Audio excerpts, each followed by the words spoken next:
I never imagined life could feel this perfect. Sitting across from Vanessa at the little cafe where we first met, I couldn't help but smile at the ring sparkling on my finger. I still can't believe you said yes, I said, tracing the band lightly with my thumb. She laughed, a soft, melodic sound that made my chest tighten. Ethan, I've wanted this for a long time. Don't look so surprised. I'm not surprised, I said, though my heart betrayed me. I keep thinking, how did I get so lucky? Vanessa reached over and squeezed my hand. We got lucky finding each other. That's all. Her words felt warm, but there was something in her tone, a faint hint of pride, that I didn't quite register at first. Henry, her father, had always been intimidating, and yet, the engagement dinner had gone surprisingly well. Your dad seemed pleased, I said, even if he scared the hell out of me a little. Vanessa smirked. His traditional. He'll warm up eventually. Besides, you handled yourself fine. I'm proud of you. I chuckled nervously, remembering Lucas's warning. Lucas said I shouldn't worry, but he also said not to underestimate him. His intense. Lucas always had my back, and his voice came to mind now. Ethan, just be yourself. That's all any of us can do. He'd said that 100 times, but hearing it again reassured me. And you, I said, leaning closer, you're amazing. You handled the whole family thing like a pro.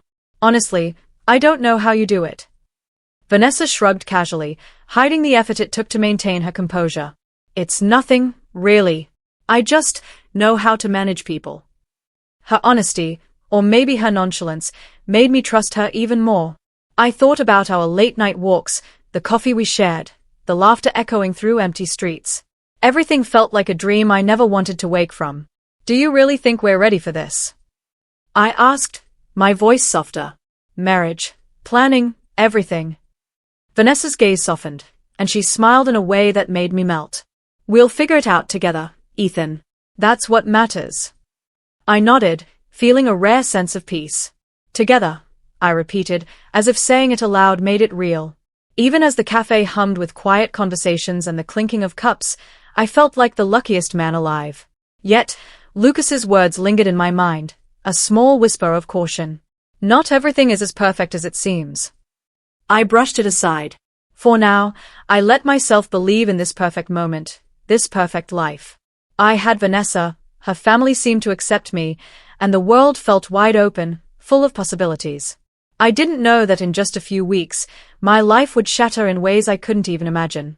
But that was the future. I was still in the present.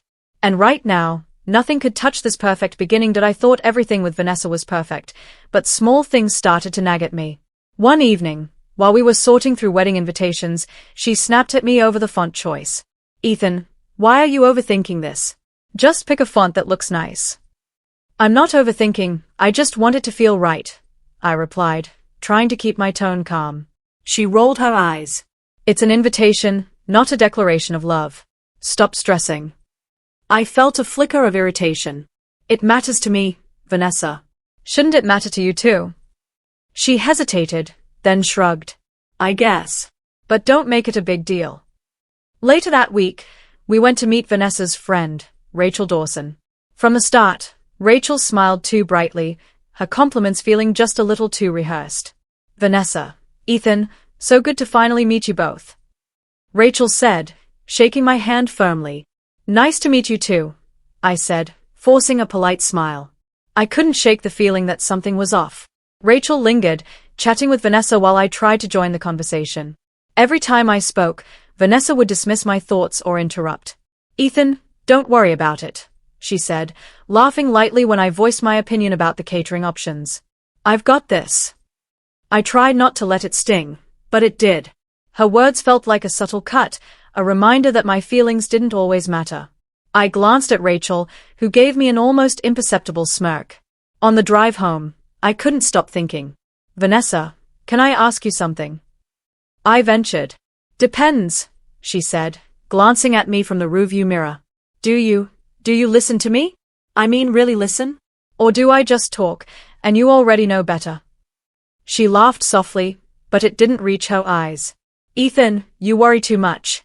I hear you. Sometimes you just overthink things. Overthink? That word kept echoing in my mind. I wanted to feel understood, not dismissed. I just want us to be equal, to make decisions together. She didn't answer. Silence stretched between us, heavy and uncomfortable. I stared out the window, trying to sort through my unease. Something in her behavior had shifted, and I didn't know why. Later, Lucas called. "Hey man, everything okay? You sound off." "I don't know," I admitted. "It's like Vanessa, she's different. Cold sometimes, dismissive. And her friend. I don't trust her." Lucas's voice was calm. "Pay attention, Ethan. Not everything is as perfect as it seems. You've got to watch the signs." I hung up, feeling both reassured and uneasy. Maybe it was me, overthinking again, but my gut told me something was wrong. That night, I lay in bed beside Vanessa, watching her sleep. I wanted to shake off the doubt, but I couldn't. Something was creeping between us, subtle but dangerous, like a shadow I couldn't quite name. And I knew, deep down, that my perfect life might not be perfect at all. I never expected a dinner to feel like a public execution, but tonight, Vanessa made it happen. "Ethan, pass the wine," she said casually, not looking at me. I reached across the table, trying to keep my composure. "Here, Vanessa." She took it and smirked. "You know, you could learn some manners. Handing things over like a servant isn't very polished." I froze. The words hit harder than I expected. Henry Morgan, her father, leaned back in his chair, his eyes narrowing. The judgment in his gaze was suffocating. "Ethan, dear, is this how you usually behave?" Henry asked, his tone icy. I stammered. I'm sorry, sir. I didn't mean to." Vanessa interrupted, laughing softly. "Oh, don't worry, Dad. He's just inexperienced, I suppose." Inexperienced. That word stabbed me worse than any insult could. My chest tightened, my hands shook. I wanted to shout, to defend myself, but the words stuck. "Vanessa, that's enough," I said, my voice low but tense. "Oh, come on, Ethan," she said, leaning back. "You always take things so seriously. It's a joke. Can't you laugh at yourself?" I felt the burn in my eyes. Was this really happening? Vanessa, the woman I loved, was deliberately humiliating me in front of her parents. Every ounce of trust one had shattered in a single moment. Lucas's text buzzed in my pocket. "Ethan, breathe. Don't let her see you crack. Step outside if you need to." I wanted to reply, but I couldn't move. Vanessa caught me staring at my phone and smirked again. "Messaging your little friend, Ethan? Need backup." The laughter around the table, the faint clinking of cutlery, the judgmental looks, they all merged into a roaring tide of shame. My stomach churned, and I felt dizzy. "Ethan, why are you so quiet?" Vanessa pressed, tilting her head. "Not very confident, are we?" I clenched my fists under the table. "I'm not quiet. I'm trying not to make this worse." "Worse," she said, her voice dripping with amusement. "Oh, it's already worse, don't worry." Henry's eyes bore into me, and I realized he wasn't just disappointed, he was ashamed of me. My heart ached. The man I had hoped to impress with honesty and kindness now looked at me with disapproval. I just wanted tonight to go well," I muttered, almost to myself. Vanessa leaned closer, her voice soft but sharp. "Well, Ethan, maybe next time try being better at everything. I know it's hard for you, but you'll learn." I could feel my anger rising, but it was tangled with heartbreak. How could the person I trusted most do this to me? Lucas's voice echoed in my head again. "Step outside. Don't let her win." I finally stood, excusing myself. Vanessa didn't look concerned, didn't even flinch. My chest heaved, my hands trembling. Outside, I texted Lucas. "She just humiliated me. I don't know what to do." His reply was quick.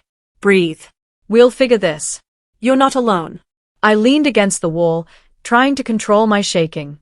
Alone in the hallway, I realized something. My perfect life was gone. And the betrayal cut deeper than I could have imagined. I couldn't go back to that house, to Vanessa, to her smug smiles. I paced my apartment, trying to make sense of everything. Why did she do it? I muttered to myself, throwing my keys onto the table. Why humiliate me like that? Lucas's voice came through on my phone. "Ethan, you've got to calm down. Don't let her win by letting this consume you. I can't calm down. I snapped, even though I knew he was right. She destroyed everything tonight. My pride, my trust, my entire image in front of her family. You're overthinking, man. Step back. Think strategically, Lucas replied. His words were supposed to soothe me, but all they did was remind me how powerless I felt. I sank onto the couch, burying my face in my hands. Every interaction at that dinner replayed in my mind. Vanessa's laughter, her father's judgmental stare, Rachel's smirk. My chest ached from humiliation. Then my phone buzzed. A new message, Nathan Brooks. I frowned, hesitating before opening it. Hey Ethan, hope you're okay. Saw the dinner. Vanessa can be unpredictable. Just saying. I scowled. Nathan. Why was he even messaging me? He'd always had this subtle way of lurking in Vanessa's world, always observing, always present. Something about him had always rubbed me the wrong way. Why are you even involved? I whispered aloud. Do you enjoy watching her play these games? I tossed the phone aside, feeling a mix of anger and suspicion. But even as frustration coursed through me, there was a small voice inside, whispering about control, about power, about revenge. Could I really just walk away? Could I let Vanessa think she'd won? I stood and walked to the window, looking out at the city lights. No, I murmured. I won't let this end like that. Not me. Not after everything. But even as I said it, doubt gnawed at the edges of my resolve. Could I really outmaneuver someone like Vanessa? Could I maintain my dignity without losing myself? Lucas's words returned, echoing like a lifeline. Think strategically. Step back. Don't react in anger. I nodded to myself, even though no one could see. Okay, strategy. Patience. Observation. I sank back into the couch, staring at the ceiling. The idea of revenge lingered like a shadow, but so did the thought of moving on, of reclaiming my life without her. Both paths seemed possible, yet neither was easy. Vanessa had broken something inside me tonight, but she hadn't completely destroyed me. I still had my mind, my pride, my ability to plan. I could let this crush me, or I could rise. I clenched my fists, feeling the tension in my shoulders. I'm not done yet, I said softly, almost as a promise to myself. Not done with her, not done with this world. I'll find a way, one way or another. And for the first time since that dinner, I felt a flicker of control, a tiny spark that maybe, just maybe, I could turn this humiliation into something else, something powerful. The knock on my apartment door felt both sudden and unnerving. I wasn't expecting anyone, especially not from Vanessa's side of the family. Ethan Carter, a gentle voice called. I opened the door to find a woman smiling politely, her posture poised yet relaxed. Yes, may I help you? I'm Clara Bennett. Vanessa mentioned you, she hesitated, then added softly, I wanted to check on you after the dinner. My brow furrowed. Vanessa's relative, here? I stepped aside. Come in. That's unexpected. Clara smiled, stepping inside. I know things have been tense. I just wanted to make sure you're okay. I wasn't sure what to say. Part of me wanted to lash out, the humiliation still fresh, but something in her calm, unassuming demeanor made me pause. Why do you care? I asked cautiously, closing the door behind her. Because it matters to me that people aren't treated unfairly, she said, tilting her head. Even family. Her words surprised me. She didn't speak with judgment or arrogance like Vanessa. There was warmth in her voice, a quiet intelligence that made me want to listen rather than snap. I gestured toward the couch. Sit, please. Can I get you coffee? That would be lovely, thank you. As I prepared the coffee, I kept sneaking glances at her. Clara seemed genuine, unpretentious, someone I could actually talk to without fear of ridicule. I heard about the dinner, she said quietly as I handed her a cup. I'm so sorry. That shouldn't have happened to you. Thanks, I muttered, trying to hide how much her concern meant. It's complicated. Vanessa, she humiliated me in front of everyone. Clara nodded, her expression thoughtful. I can see why you'd be upset. But Ethan, do you think holding on to that anger will help? Or hurt you more? Her words caught me off guard. Nobody had dared challenge my emotions so gently before. I don't know. Part of me wants revenge. Part of me wants to disappear from her world entirely. I understand, Clara said, her voice soft but firm. But maybe there's another way. You can regain control without letting anger consume you. I've seen it happen. People can rise above their pain. I stared at her, feeling a flicker of something unfamiliar, a sense that maybe, just maybe, I didn't have to let humiliation define me. Clara, I began, hesitant. Why are you helping me? Aren't you close to Vanessa? She shook her head. I love my family, but I can see when someone's treating another unfairly. It's not loyalty to excuse cruelty. And Ethan, you don't deserve what happened. Her words settled over me like a soft shield, easing some of the raw ache inside. I felt my anger shift, just slightly, toward clarity instead of blind fury.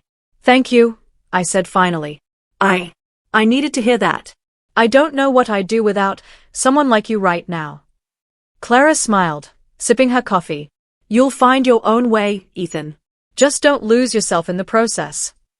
And for the first time since that dinner, I felt like I wasn't completely alone in this battle, that I couldn't stay in the shadows forever. The humiliation had left a scar, but it had also ignited something in me, a spark I wasn't ready to ignore. I paced my apartment, Clara's words from the other day echoing in my mind. You can rise above your pain, she had said softly. I muttered to myself, rise above, easier said than done. Lucas's call interrupted my thoughts. Ethan, you're quiet today. Plotting something, I hope. Maybe, I said, though the word tasted bitter.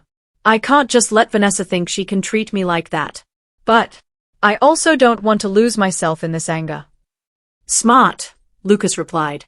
Just remember, patience wins more battles than rage. I hung up and sank onto the couch, staring at the ceiling. Revenge felt tempting, satisfying even, but I also knew that losing control would destroy me. I needed strategy, observation, precision. A knock at the door brought Clara back into my thoughts. I imagined her voice, calm and supportive, urging me to think clearly. You don't have to react impulsively, Ethan. Watch, plan, and then act when it's right. I whispered, right, yes. I pulled out my laptop and started documenting everything, Vanessa's interactions, subtle signs of arrogance, moments where she underestimated me.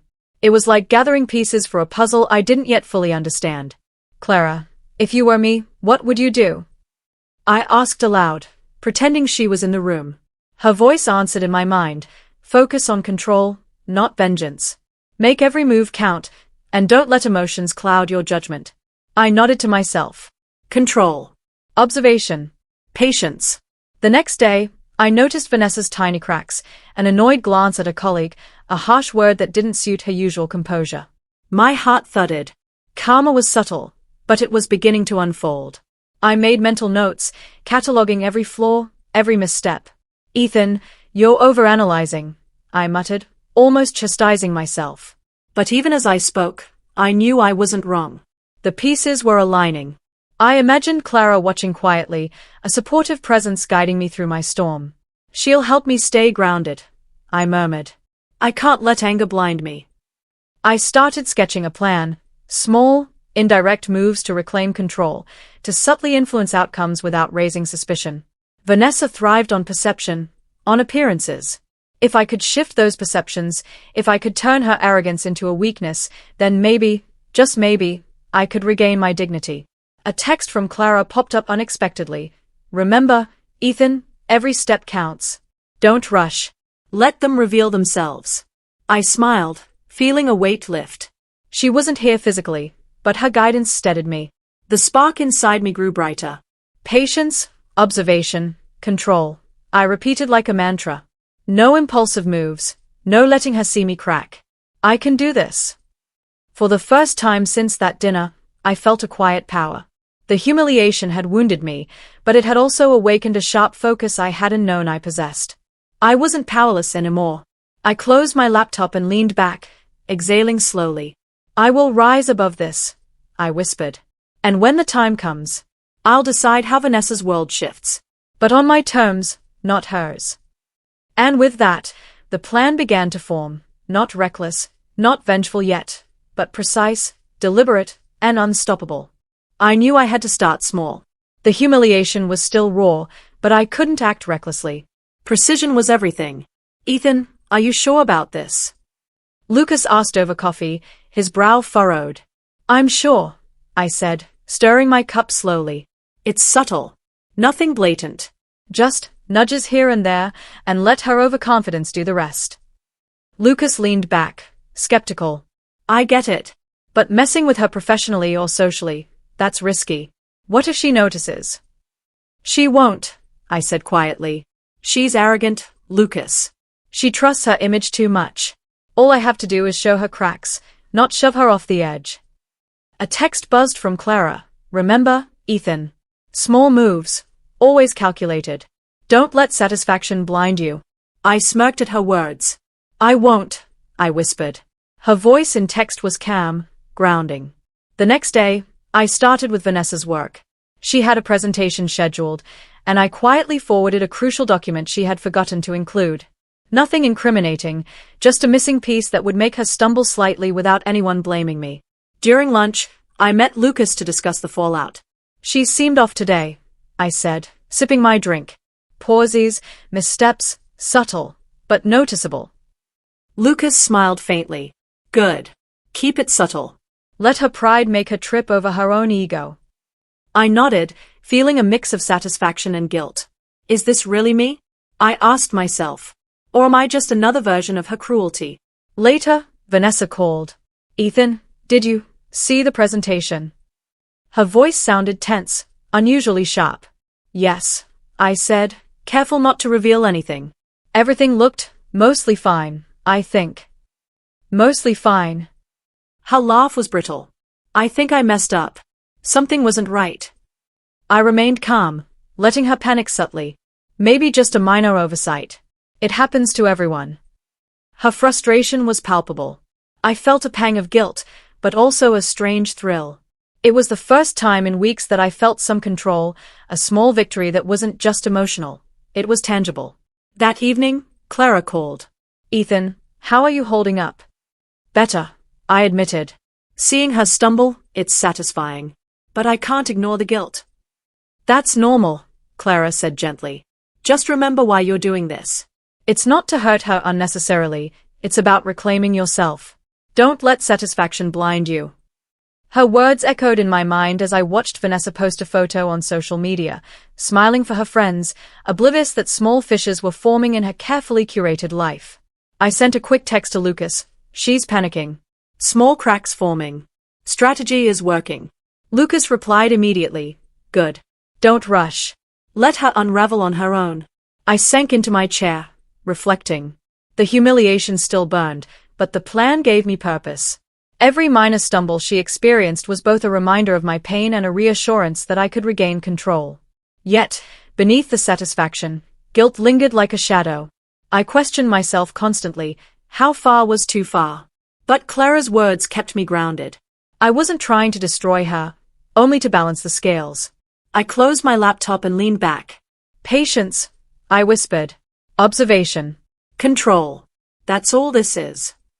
And as I watched the tiny threads of Vanessa's world begin to fray, I felt something I hadn't felt in weeks, a sense of power, careful and precise, tempered by conscience, but undeniably mine. Vanessa didn't stay passive for long.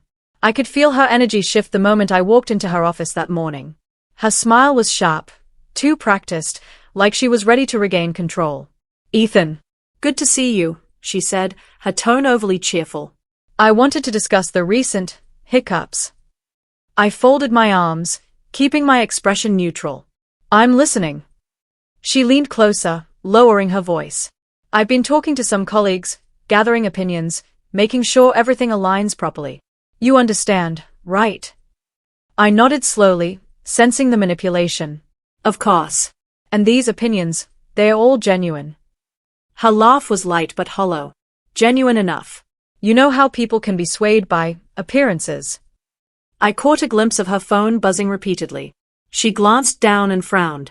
That's when it clicked. Her schemes weren't going as planned. Later, in a hallway, I overheard Nathan Brooks speaking with her quietly. Are you sure this will work? Ethan seems more aware than we thought. Vanessa's voice, soft but tense, replied. It has to. Just follow the plan. He can't know it's us. I felt my chest tighten. Nathan's involvement explained the subtle sabotage I had sensed before. This wasn't random, it was calculated, and they underestimated me. Back at my apartment, I called Clara, needing her perspective. Clara, she's escalating. Nathan is involved. What do I do? Clara's voice was calm, soothing. Ethan, slow down. Observe. Let them reveal their own mistakes. Don't escalate unless it's necessary. You've gained control, but don't let their panic push you into rash actions. I know, I said, though my mind raced. I wanted to strike back, to show them that their manipulations wouldn't work.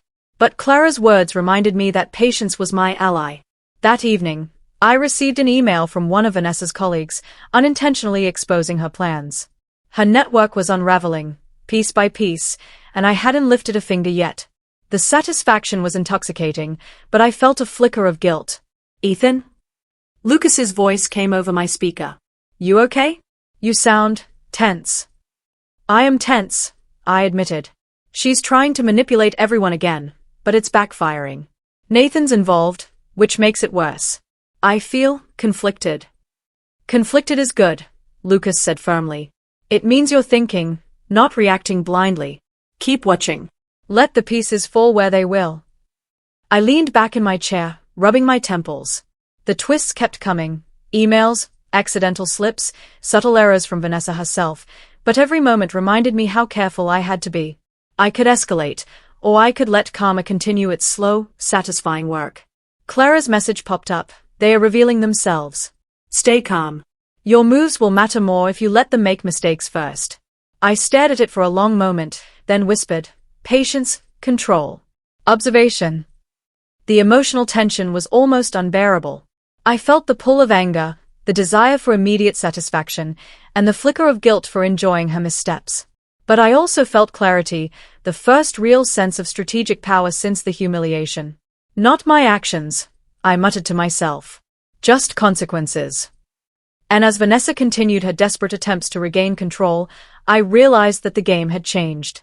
I wasn't just reacting anymore. I was guiding the outcome, carefully, silently, and with every twist, she was unknowingly falling into the path I had set. I wasn't expecting a call from Clara that evening, but when her name flashed on my phone, I felt a flicker of anticipation. Hey, Ethan, she said softly.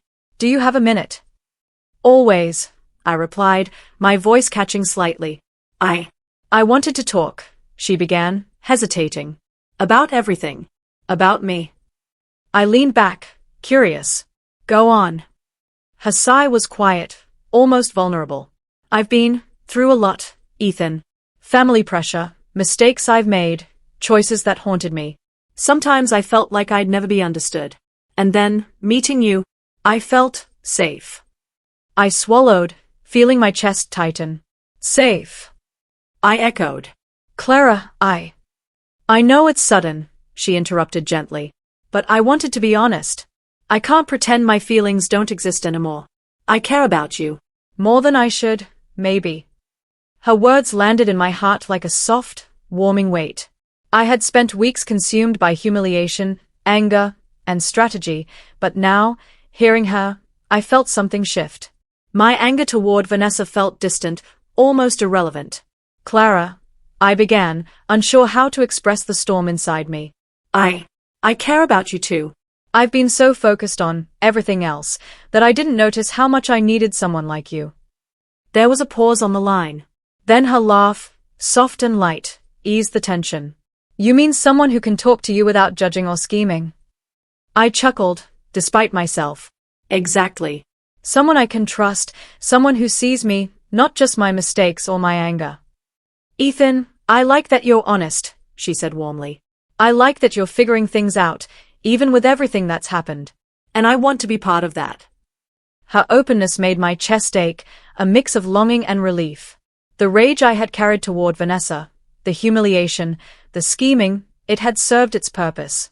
But now, with Clara, it felt like I could finally breathe, like a weight had lifted. I want that too, I admitted quietly. I don't want to let anger or revenge define me anymore. I want peace, and maybe something more. You don't have to apologize for your feelings, Ethan, Clara said softly. They are valid. And I'm not afraid to be honest about mine. I closed my eyes, letting the words settle. Clara, thank you for being here. For understanding. For guiding me through everything without pushing me too far or judging me. Her voice trembled slightly. We all need someone who sees us, Ethan. And I hope I can be that person for you. I think you already are, I whispered, feeling a warmth spread through me that had nothing to do with satisfaction or revenge. We talked late into the night, sharing small stories, old regrets, hopes for the future. Every word, every pause, every laugh created a bridge between us. For the first time since Vanessa's betrayal, I felt a sense of calm, a budding connection that wasn't about strategy or revenge. And as I ended the call, I realized my anger toward Vanessa had cooled. Detached now, it no longer consumed me. My focus had shifted, not on what was lost, but on what could grow. Clara's confession had opened something inside me. And for the first time in months, I felt the possibility of something genuine, something real, something healing. The moment I walked into the office that morning, I could sense the tension before anyone spoke. Vanessa's confident stride was gone, replaced by a careful, almost hesitant pace. Ethan, she said, her voice tight, forcing a smile. Good to see you. I nodded, keeping my expression neutral. Morning, Vanessa. Henry Morgan appeared at her side unexpectedly, his gaze sharp and cold. Vanessa, we need to talk about recent decisions, he said, his tone cutting through the room. Vanessa's eyes widened. Dad. Henry shook his head. No explanations. I trusted you to handle things professionally. That trust seems misplaced. I watched silently, a strange calm settling over me. The humiliation I had felt months ago had shifted into clarity and power. Karma, subtle but relentless, was unfolding before my eyes. Rachel Dawson appeared next, her expression unreadable. Vanessa, I think you need to consider the implications of your choices. Vanessa blinked at her. Rachel, But Rachel shook her head. I'm done covering for mistakes that could have been avoided. I won't be part of this anymore. Her betrayal, quiet and precise, struck Vanessa visibly. I could see the flicker of panic in her eyes. For the first time, she was not in control. I remained composed, sipping my coffee and observing. Every glance, every tremor of her hands, every faltering word, it was all proof of a lesson learned too late. Ethan, Vanessa whispered, desperation creeping into her tone. Can you help me fix this? I shook my head slightly, not out of cruelty, but clarity. Vanessa, some things aren't meant to be fixed with help. Sometimes, consequences are the teacher. Her lips parted, words failing her. I felt no satisfaction in her pain, only a profound sense of release. I was no longer bound by humiliation, no longer entangled in her web of arrogance. Henry's disapproval deepened. Vanessa, you've let ego cloud judgment. Trust is earned through integrity, not manipulation or charm. Vanessa swallowed hard, but there was no defense strong enough. Rachel crossed her arms, her betrayal complete. I won't support actions that compromise our credibility. You'll have to handle this on your own. I could see Vanessa's world collapsing piece by piece, professionally, socially, emotionally. And I realized that my role wasn't active interference, but patient observation. Every move I had made, every strategy one had deployed, had set the stage for this natural unraveling. My inner monologue remained calm. This is what control looks like. Not rage, not vengeance, but clarity and patience. Vanessa turned to me, eyes glistening. I didn't mean. I never wanted. You made your choices, I said quietly. And now you face their consequences. That's all life asks. Her gaze fell, shame and regret blending into something unrecognizable. For months, I had imagined this moment in anger and fantasy, but now, standing here, it felt complete. I felt no triumph over her suffering, only empowerment in my composure and clarity in my mind. Henry's presence, Rachel's stance, and Vanessa's faltering confidence created a scene I had once feared. Now, it was a testament to the lessons I had learned, resilience, patience, and the quiet power of letting life unfold naturally. And as I left the office that day, I realized the final lesson had been internal, not external. My control over myself was stronger than any humiliation Vanessa could impose. The past was behind me, And the future, steady, composed, and my own, was finally mine. I woke up that morning feeling lighter than I had in months. The past, the humiliation, the betrayal, the anger, was no longer a chain around my neck. I realized that the only person I had truly needed to satisfy was myself. My phone buzzed. Clara. "Good morning, Ethan," she said, her voice warm and calm. "Sleep well?" I did, I admitted. "Actually, I haven't felt this rested in a long time." "I'm glad," she said softly. "I was thinking maybe we should finally talk about us, about the future." I took a deep breath, feeling a mix of excitement and nervousness. "Clara."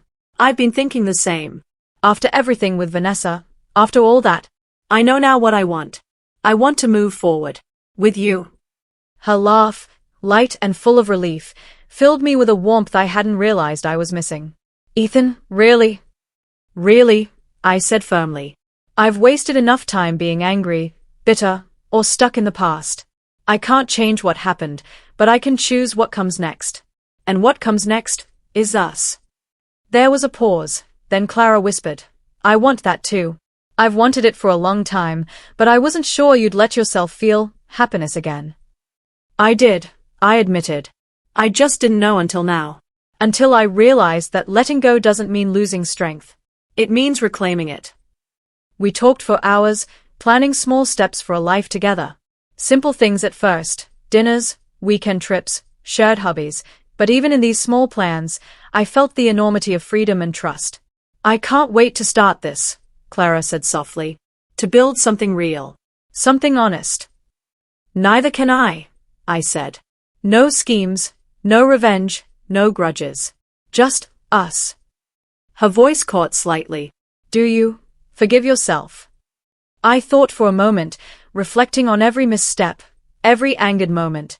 "Yes," I said finally. "I forgive myself. I forgive my mistakes, my anger, even my obsession with control. Because every step brought me here, to clarity, to peace." "And me," she said gently. "Yes," I said, smiling despite myself. "And you. You were part of that clarity. You helped me see that I could choose myself, choose happiness, without letting the past define me." I felt a surge of gratitude and love, but also pride in my own growth. The man who had been humiliated, powerless, and angry was still here, but stronger, wiser, and ready to embrace the future. "I promise," I said, taking a deep breath, "I'll never let anyone, or anything, steal this from us. Not now, not ever." Clara laughed softly, a sound that felt like home. "And I promise to be by your side. Always." We ended the call, hearts lighter and futures intertwined. I stared out the window, feeling the city move around me, vibrant and alive. I was alive too, in control, whole, and finally free. And for the first time since everything fell apart, I knew I had made the right choice. To choose myself, to embrace love, and to leave the past where it belonged. I ran into Vanessa one final time at a business event. Her expression was unreadable, a mix of shame and desperation. "Ethan," she said softly, almost timidly. I need to apologize. For everything. I raised a hand, cutting her off gently. "Vanessa, I've heard enough. You don't get to rewrite the past now. You made your choices." Her eyes glistened. "I didn't realize. I didn't understand the consequences of my arrogance. I lost everything I valued." I nodded slowly, observing her fall from grace. Career setbacks, lost trust, even Rachel turning her back, it all had come together naturally. Karma, patient and relentless, had done its work. I wish I could fix it," Vanessa whispered, her voice trembling. "You can't," I said softly, not out of cruelty, but clarity. Some lessons only come through experience. And some doors close forever." She looked down, ashamed. "I never thought that my actions would hurt you this much." I let out a quiet sigh, feeling neither satisfaction nor malice, just a steady sense of peace. It hurt, yes. But it also taught me something important. Strength, patience, self-respect. And now? I'm free from it. Later, Clara met me outside the event. Her hand slipped into mine naturally, and I felt a warmth that had nothing to do with revenge or strategy. "You okay?" she asked softly, her eyes searching mine. I admitted. "I just saw Vanessa." She realized too late. But it doesn't matter anymore. Everything has balanced itself. Clara squeezed my hand. You've grown so much, Ethan. You've taken what could have broken you and turned it into clarity, into power, into yourself. I smiled, feeling the weight lift completely. I didn't just survive the humiliation, Clara. I learned to rise above it. To choose who I want to be, and who I let into my life. She nodded, her gaze tender. And I'm honored to be part of that. We walked together, side by side, feeling the quiet joy of unburdened hearts. I reflected on every moment, the betrayal, the subtle manipulations, the careful strategies. Every heartbreak had been a teacher, every twist a lesson in patience and discernment. Do you ever regret anything? Clara asked softly. I shook my head. No, not really. Every misstep led me here. Every mistake, every pain, it made me stronger, clearer. And finally, happy. Clara smiled, leaning closer. Then the past has done its work, and the present is ours. I squeezed her hand, my heart full. Yes, ours. And I won't let it go to waste. As we left the event, I felt a serene sense of closure. Vanessa's regret, though too late, was a reminder that life's lessons cannot be rushed. Karma had its way, and I had mine, healing, love, and self-respect. The past no longer haunted me. I had my clarity, my strength, and my choice. And that was enough. The morning sun streamed through my apartment window, casting a golden glow that felt like a promise. Clara was beside me, her hand entwined with mine, and for the first time in months, I felt fully at peace. "Good morning, Ethan," she said softly, brushing a strand of hair from my face. "Good morning," I replied, smiling. "I don't think I've ever felt this calm." "You deserve it," she said gently. "After everything, you finally get to live without the weight of the past." I nodded, thinking of the journey, the humiliation, the betrayal, the careful maneuvers, and the lessons learned. It's been a long road, Clara, but I feel like I'm finally in control of my life, my happiness. She squeezed my hand. And you're sharing it with me now. That's all I could ever want. I chuckled lightly. I still get messages from Lucas. He checks in constantly, just to make sure I'm not plotting revenge anymore. Clara laughed. He's part of your support system. And Sophie and Margaret, remember them? They've been cheering for you quietly all along. Yeah, I said, a smile spreading. They've been reminders that life doesn't have to be lonely, even when it feels like it. Later, Lucas popped by, carrying coffee like he always did. "So, the big man's finally at peace, who?" he teased. I said, shaking my head. "And it's not because of revenge or plans. It's because I finally chose myself, and Clara." Lucas nodded approvingly. "Good. You earned this." "Karma did its work, Vanessa's out of your life, and you're moving forward." "I feel stronger," I admitted quietly. "More patient, more grounded, and happier than I imagined I could be." Sophie and Margaret joined us later, laughing and sharing light chatter. Their warmth reminded me how important support and genuine relationships were. No schemes, no games, just human connections that mattered. Clara leaned against me, her voice low and tender. "Ethan, do you ever think about the past?" "Sometimes," I said honestly, "but not with anger anymore." "Only as a reminder of what I've learned, how far I've come. And where we're going," she added softly. I smiled, feeling a sense of purpose and clarity. Exactly. Together. Building something honest, something steady, something real.